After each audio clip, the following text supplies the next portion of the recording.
Hi, welcome to Bookmark. I'm your host, Don Noble.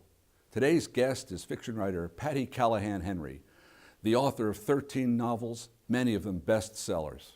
The first 12 are generally thought of as family stories, beach novels, love stories, all engagingly told. The newest, Becoming Mrs. Lewis, is very different. This novel tells the story of Joy Davidman, an American writer who admired the work of C.S. Lewis, corresponded with him, then met and finally married the creator of Narnia. I spoke with Patti Callahan Henry in the Tuscaloosa Public Library.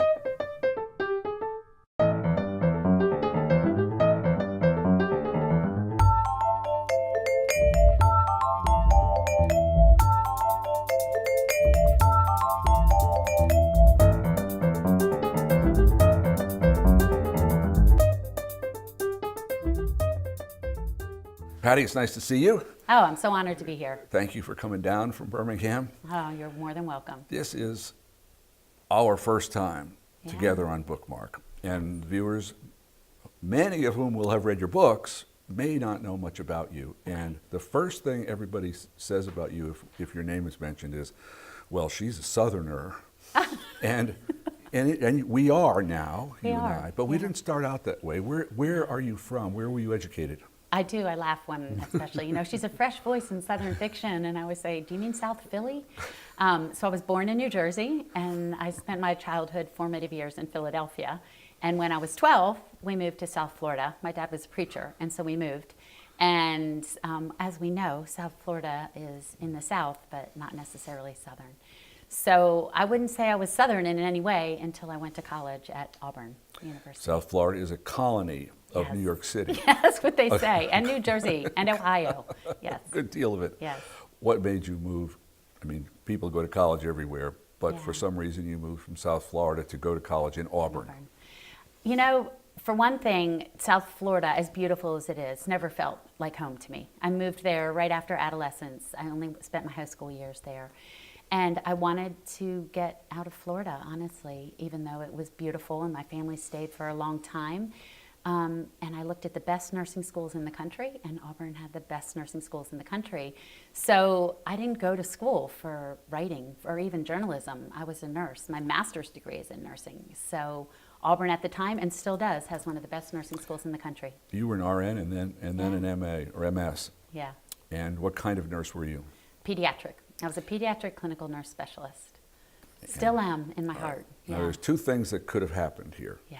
One of them is, for some reason, you start, when I ask people this, I get these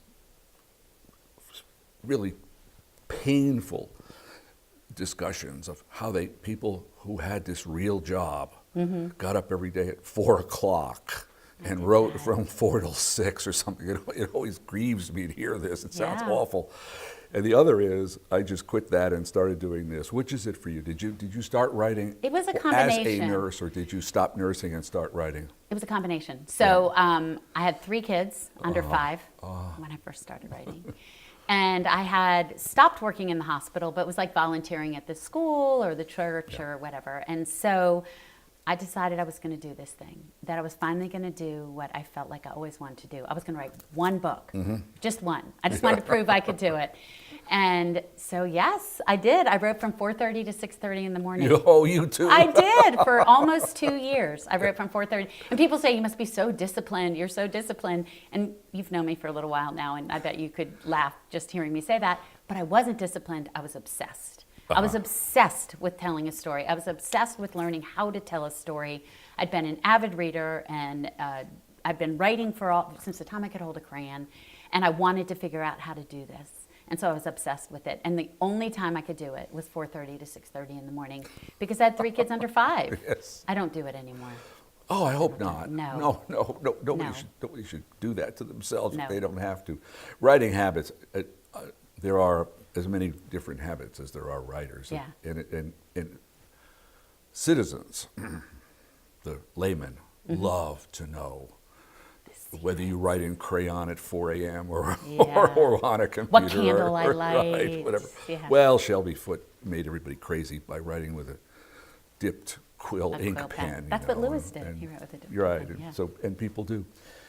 So then you have your first novel, and it is when in the last few weeks, as if people see me carrying around, you know, These bookshop girls. at Water's End or Driftwood Summer, they Yeah. say, Don. I love thinking about you walking around Tuscaloosa holding that. I checked out a pile of your books from this library, Did you? and the fellow at the desk who knows me said, "What's this?" And I said, awesome. "Well, I'm going to interview this writer, and I want to read her work." People say to me, "Those are women's books, and those are beach books." All right, I'm willing. The beach thing. A lot of them are Set at the beach, and setting matters. Yeah. And so, why did you choose in essentially book after book the beach town? In one place, it's Palmetto Beach. In another place, it's Seaborough, Water's End. and of course Water's End. Yes. Yeah. Or why that? Why is that the setting that works for you? You know, I never set out to, I think we like to label things, right? I Sure. think it helps us as individuals. Like I just wrote this essay about why we use name calling for other people too when we disagree with them. It's such an easy way to put things in their box, to put them where we either don't have to pay attention to them or we do pay attention to them. And so it's no different with fiction. You know, that's dirty Southern fiction, that's beach fiction, that's, you know, we all have these labels, Sure. Western, you know. But I never thought about that when I started writing. I thought that I wanted to tell a really good story. And I do believe that setting is the first thing I choose. Yep. And I think it's very important. Some people say, you know, setting is a character. And I believe that Sometimes. Yeah. But for me, the setting is more than the character. The setting is the petri dish from which the whole story blossoms, right? The story could not take place anyplace else but where I set it. And if it could take place somewhere else, then the setting isn't important enough. And so for me, the setting I chose has always been the South. And until this new novel that we'll talk about in a minute that's set in England. And the reason is because in hindsight, it has a lot to do with me trying to define what home is, right? You'll see that theme in a lot of my books. What is home? How do we define home? How do we choose our home? And when I found the South, I always say that I realized that I could choose what home is. I'd moved around so much that I could finally choose what home was to me. And the home is the South. And I love looking at it from my outsider's point of view, which is no longer outsider. I've been here for 30 odd years. Right, but now people are adding that up in their head. 12 plus 30. So I have been for a long time. I'm not. Good, thank you. So for a long time, I have been wanting to set myself in the South and what that means. And the Low Country to me is as lush and mystical and beautiful as almost anywhere in the world. Right. And I've traveled extensively. And the coast of Alabama, one of my books is set in a fictional Fairhope. So yeah, it wasn't because I wanted it to be a beach book. It was because I wanted the setting to matter. People Yeah. do read them at Yeah. the beach. And I love which that. is a good thing. I love that, yes. I want them to. Well, I think, I don't know if this occurred to you or, at a conscious level or not, but if an individual is engaging in therapy and the person is relaxed in a chair or a couch and the therapist Like says, here. go to your happy place, Right. the chances are pretty decent that any given person's happy place is going to be A beach. the summer vacation, the beach, the summer people that relax, and that's the setting for book after book. Yeah. I am not a woman and I have no plans in that direction. I can tell. Yeah, but I read a lot of books Women's that are fiction. called women's fiction Yeah. because my understanding is that 2/3 of all novels in America are bought by women. Really? Oh yeah. Okay. They're also all bought between Washington, D.C. and Boston. Really? Yes. If you follow, So interesting. no, 60-some% of novels are sold on Route 95 between Boston and D.C. Wow. And 65% nationally are sold to women. Okay. So I need to show up to Washington and Boston. Well, if you set novels on the Jersey Shore, That's what I that would need be to better. do, obviously. So clearly, writing books that will be read by women is a great idea. Okay. All right, but people are uneasy with it. People don't like to think that women novelists do not like to think they write books for women. They want to think and they are correct. It's not wrong that they write novels. Right. Period. And anyone can read them with pleasure. Right. But in your books, most all the relationships that are thriving or that get healed are mother-daughter and sister-sister-sister. Yep. They're often three, as in your As in my family. So, and they are love affairs, or Yep. and they're successful or they're failures. So they're women's books in a way. Yeah. And people must have asked you this for the last 12 books. Yeah. What about it? You write books for women? Do you expect to have male readers? You know, I don't expect to have male or female readers. I expect people who love a story to want to come to the story. I don't sit down and think, oh, I'm writing this for a woman. Now, my books are women's journeys. Two of my novels, you do get the male point of view. In my newest novel, Becoming Mrs. Lewis, you of course hear from Lewis, although you don't actually get him from behind his eyes. The whole thing is told from her point of view. Novel, right. Yeah. So when I'm writing these journeys, they are women's transformational journeys. All of them, from beginning to end. Every book I've ever written has been a woman's transformational journey, but a woman's transformational journey is a human's transformational journey. It's the journey of overcoming our misbeliefs or trying to find out why something in our life isn't working or hitting a dead end or a drama or a trauma and trying to figure out, how did I get here? How do I get to the next place? What misbeliefs in myself do I have to overcome? And yes, I've told that from a woman's point of view, but I don't know if that makes it, you know, women's fiction. Just like if a man's book is told from a man's point of view, do we call it men's fiction? No, I don't think I don't think men deal with their own anxieties and their own disappointments in the same way. And I think fiction, of course they don't. Yeah. Fiction by and about males is not the same introspective and but it's still a transformational journey. Like a really good man's book is, you know. The men in your books, the Yes. actual men. Some are window dressing. They're the nice guys. The nice guys stand off on the side and they're talking among themselves before they go play golf. You're funny. but I when I met Bill in bookshop I met Bill. I didn't meet Bill more than 2 pages, and I said, "This is not a nice person. He's not going to make it. He's the bad husband. Yeah. He's the knucklehead." Yeah. There are a lot of knuckleheads in these books. Well, there's a lot of knuckleheads in real life. And what I want to show, I think, is that women when they start to look at their life in a more realistic manner, they might start to understand that who they thought people were isn't who they are. And that a lot of times we enter into relationships with an idea of who somebody is versus the reality of who they are. Yeah. And part of a transformational journey in waking up is seeing who they really are and then saying, what is that in me? What is that in me that didn't understand what I got myself into? So it's not about making somebody a knucklehead or not. It's about seeing the world in a more realistic way. And sometimes in my books that means the husband, that they heal, and sometimes it means that they don't. Right. So. I heard you speak a few weeks ago, and you were talking about I hesitate even to say this word out loud because people hear it too loudly, but not the formula, but the pattern, what you often do in the terms of the plot movement of your books. Your friend and my friend, Carrie Madden, tells about, she writes a book and she has a female protagonist, and she says, I put her up a tree and throw rocks at her. Yes. And you said something very different, but it struck me at the time. You have a kind of thing that you do with your woman, and you did it especially in Bookshop at Water's End. You deprive this woman.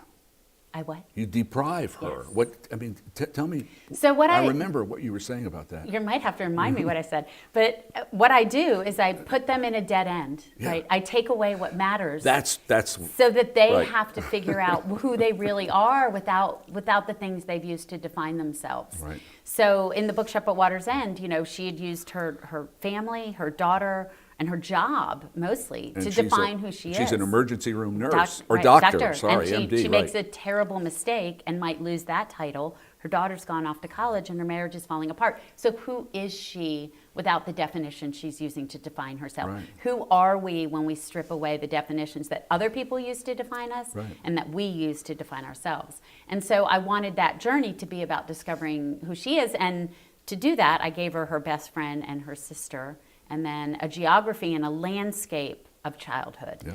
which I think geographies and landscapes of childhood help us define who we are. I think they bring back memories. I think they, all And they those go things. back to their childhood Yep. place, and much is lived. Well, many, the World War II novelists, men, all thought, and Hemingway in the First World War thought that war was a wonderful place to set a novel because everything happens faster, it's more intense, there's a great deal of stress. And it strips away who you think you are. And what you've done especially with Bonnie, it is Bonnie, isn't Yeah, it? it is. In Bookshop, you've taken this woman and you've deprived her of all the things that she made her thought life mattered. comfortable, Yeah. And safe. And safe. And take now away the safety. the stress level was enormous. She might get fired. She might be disgraced. Her marriage is falling apart. Her daughter is rebelling. Her daughter has Yeah. flunked out of college. Yeah. Just generally. So it's interesting. The war. It's not a domestic war, not exactly, but it's a high stress. What you create is a high stress really good situation. analogy. Yeah. Well, because it's a situation where we have to. I was interviewing somebody about something else, and another calamity, a disaster, and they said we know who we are, or we find out who we are. We find out who each other are in the middle of situations like that. Sure. The true self, if you want to use that word, comes out in situations like that. And sometimes we have to dig deep for who that true self might be. Right. But those situations bring it to the forefront. Well, sometimes people act well with Yeah. grace under pressure, and sometimes they don't. Sometimes they don't. After 12 books, Yep. not alike. I mean, that would be wrong. They're varied. Yep. But the 13th one is a departure. Yeah. All right, you have written a first-person novel, a narrative from the point of view of an American writer, a woman, poet. She was a Yale Younger winner, right? Yale Younger Poets Award Yeah. winner. Yep. A And genius. she is a devotee of the work of C.S. Lewis, but she's living in upstate New York, Statsburg, Yeah. and she writes to him, they become acquainted, and then you can't call this a spoiler because the title is Becoming Mrs. Lewis, so the reader's going to know that's the arc. Yeah. How will this woman from New York convert to Christianity, originally Jewish, originally an atheist, originally a communist, and she ends up married to C.S. Lewis. It's the most improbable story. It certainly right? is, yes. Were you a Lewis fan before you began all that? Yes. So I grew up a preacher's kid. So I grew up, and also a bookworm nerd. Always had Yeah. my nose in a book. I used to get in trouble for reading. My kids don't get in trouble for reading. And I discovered his work really at a young age. I read the Screw Tape Letters probably when I was about 12 years old, which is a really young age to read something so allegorical Satan. and ironic. It is the devil. Yeah. And so I just and then of course I fell through the wardrobe into Narnia and was a huge fan. And I didn't give that much thought to anything back then of who wrote what. So it wasn't like I was enamored of Lewis, but I was of his work. To me, the books were the living things. It wasn't until I started writing that I started thinking about the people behind the books and why they wrote them and how they wrote them. Right. But it wasn't until about 8 years ago that I became enamored with her, with Joy Davidman, his wife, and realized that his last 4 or 5 most influential works would never have been written without her. And that I knew of their improbable love story, this Bronx-born Jewish woman and this Oxford Don who never left the island of Ireland or England, ever, until the very end when he went to Greece with her. But what? Yeah, how did that happen? I wanted to know. Yeah, I wanted to know. She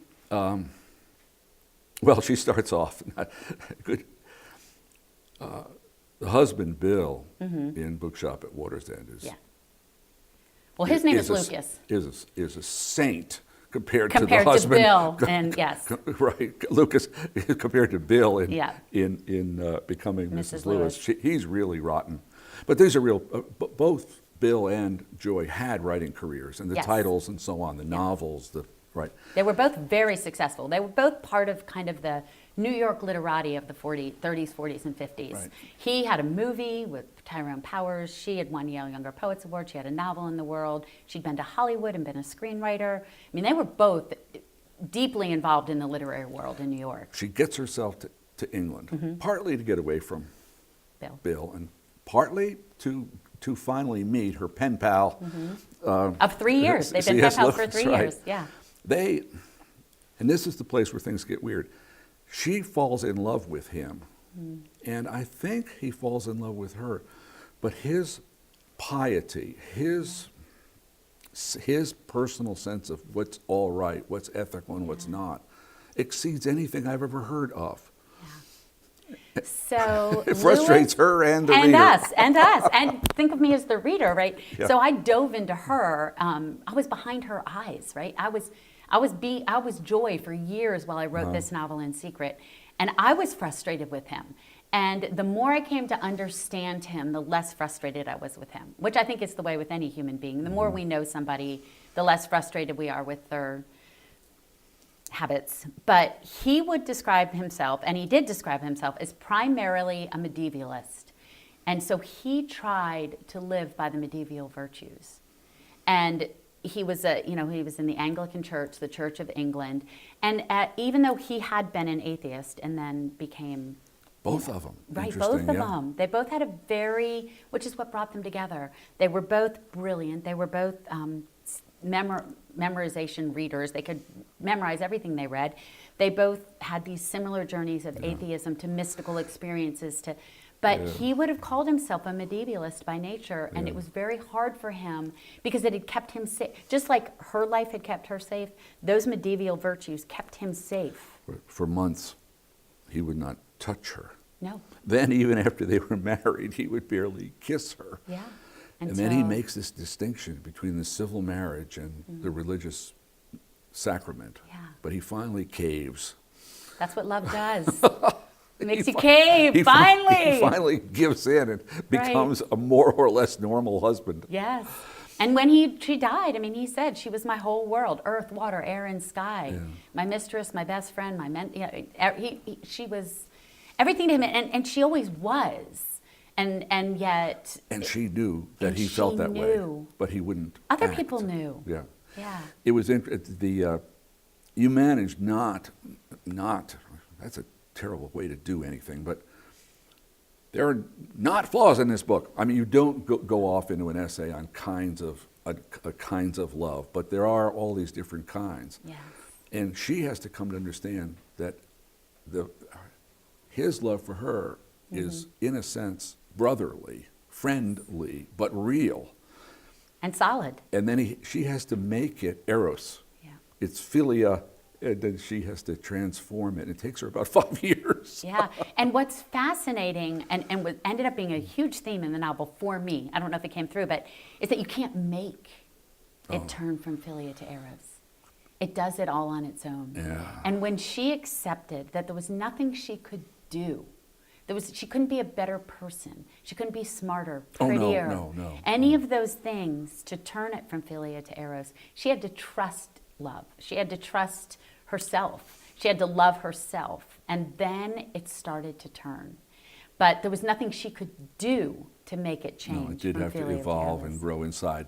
And- Jack, and I didn't know. You didn't know Lois was I didn't called know Jack? he was called Jack. No, Yeah. I didn't know him. I didn't write to him. Yeah, I wish we could have. Wouldn't it be interesting I if could he have. could? Yeah, wouldn't it be interesting if he could have answered our letters? And that was part of what got me enthralled and interested. Was I thought she wrote to him, and because Joy was this fiery, brilliant, audacious woman. She never took no for an answer from anybody, and yet so she wrote to him and said, "I want answers." I mean, she had the gall to write to, at that time, one of the most famous writers of the 20th century and say, "I want answers, talk to me." And he did. And he For did. 3 years, they Well, wrote back and forth. As she came to know him later in England, every morning he Every answered morning. letters, which some people do. More people did Yeah, than they do. do. Place, very important in Yeah. the seaside novels. Yes. And here, one thing that often happens when I speak with novelists is if they've written a novel that's set in Wyoming, they got to go to Wyoming. Or if it's set in Paris, they got to go do research. Your research was in Oxford, London, but the place for this is Oxford. An extraordinary place. Extraordinary.